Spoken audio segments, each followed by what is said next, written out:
Bom dia, mais uma manhã com Deus, priorizando a palavra de Deus. E nesta manhã do dia 7 de janeiro, nós vamos meditar de Gênesis, do capítulo 20 ao capítulo 22. E que a paz do Senhor encha o teu coração nesta manhã. Ontem nós fomos surpreendidos com a destruição de Sodoma e Gomorra e do livramento que Deus dá a Ló, sobrinho de Abraão, por intermédio do relacionamento que Abraão tinha com Deus, não é? E aí nós temos, após a destruição de Sodoma e Gomorra, nós podemos ver que a mulher de Ló olha para trás, né, em desobediência à ordem expressa de Deus, e ela vira uma estátua de sal. As suas duas filhas, né, olham seu pai já numa certa idade, né, e decidem embriagar o pai e se deitar com o pai. Isso mesmo, foi isso que aconteceu. E aí nós vamos ver o início de duas gerações, né, através de Ló e suas duas filhas, nós temos a geração dos Moabitas e dos Amonitas, né? Nós vamos ver que são duas gerações decorrentes de um incesto. E aí, no capítulo 20, nós vamos ver que partiu Abraão dali, da terra do Neguebe, e ele foi morar em Gerar, né? E quem era rei de Gerar? Abimeleque. E Abraão utiliza o mesmo mecanismo que ele utilizou lá atrás na terra do Egito, ou seja, utilizou de meias verdades. Utilizou o argumento de que Sara era sua irmã e não sua esposa, não é? E nós sabemos, eu já expliquei lá atrás, que Sara era sim meia-irmã, né, de Abraão por parte de pai, não por parte de mãe. Mas ela não estava na figura de irmã, ela estava na figura de esposa de Abraão, né? Então, Deus ele só tem compromisso com a verdade, não com os jeitinhos humanos. E aí nós vamos ver que Abimeleque manda buscar Sara, né? Deus, porém, veio a Abimeleque em sonhos de noite e lhe disse: vai ser punido de morte por causa da mulher que tomaste, porque ela tem marido. Olha como Deus era cuidadoso, não é? Ora, Abimeleque ainda não havia possuído a Sara.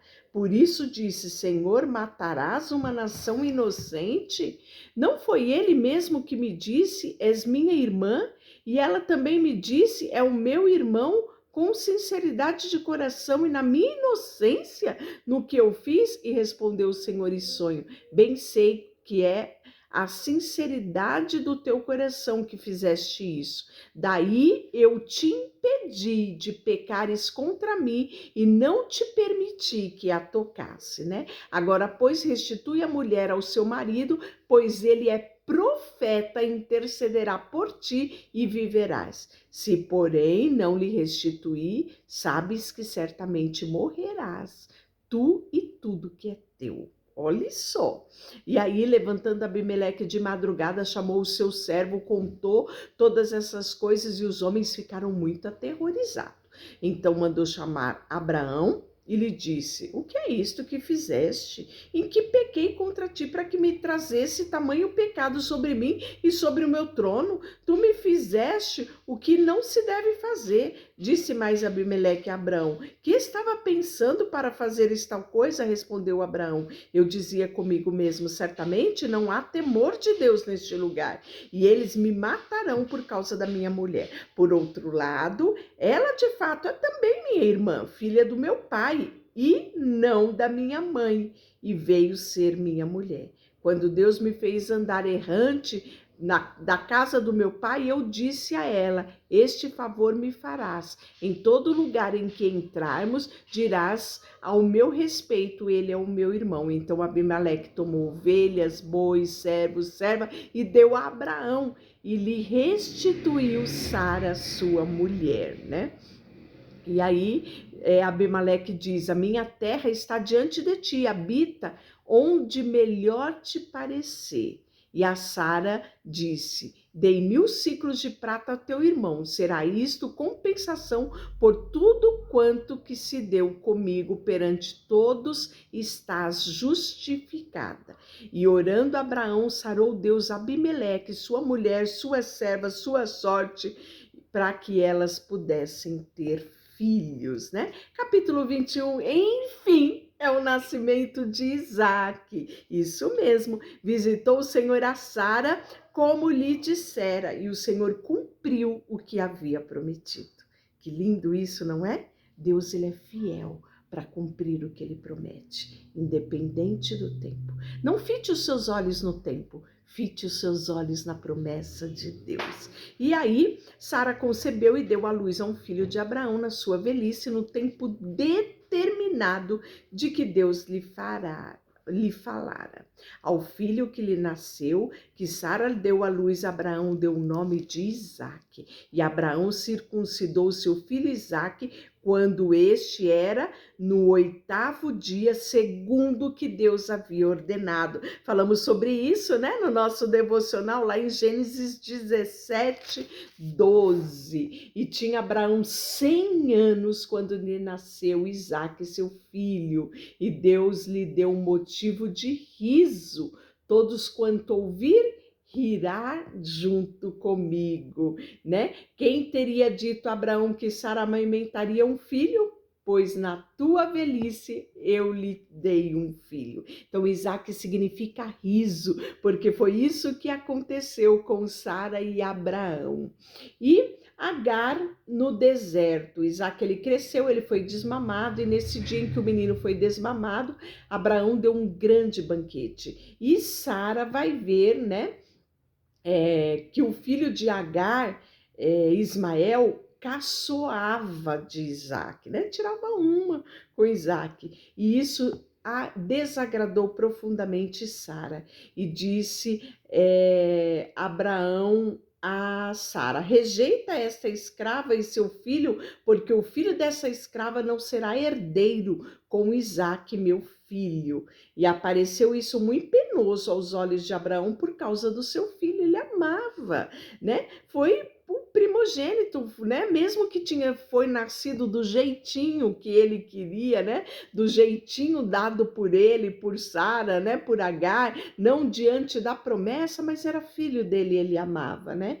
E isso pareceu muito difícil, mas Deus disse a Abraão: não te pareça mal por causa do moço e por causa da tua serva, atenda a Sara em tudo que ela lhe disser, porque Isaque será chamado a sua descendência. Então isso nós tínhamos visto ontem, que Deus se refere a Ismael como descendente de Agar e não descendente de Abraão. Qual era a descendência reservada para Abraão? Isaque, né? Isso sempre foi muito claro. E aí nós vamos ver, né, que Abraão vai fazer aliança com Abimeleque, né? Ou seja, antes disso ele vai dispensar Agar, e aí nós vamos ver que ele vai se despedir do menino, e ela vai para o deserto de Becerba, né? E quando acaba a água do odre, ela se afasta do menino, e o texto fala, né, que ela fica de longe porque ela não queria ver o menino morrer, né, de sede. E aí ela levanta a voz e chora. Deus ouve, né, a voz do menino, e o anjo de Deus chama do céu Agar e lhe diz: que tens, Agar, não temas, porque Deus ouviu a voz do menino daí onde ele está. Ergue-te, levanta o rapaz, segura pela mão, porque te farei dele um grande povo. E abrindo Deus os olhos, viu ela um poço de água.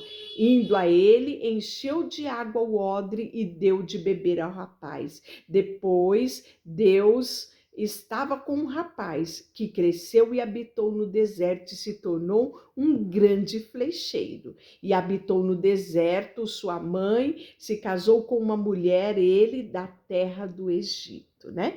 Então, nós vamos ver que logo em seguida Abraão vai fazer a aliança com Abimeleque, isso mesmo, né? E aí eles vão fazer trocas de presentes, né, diante desta aliança.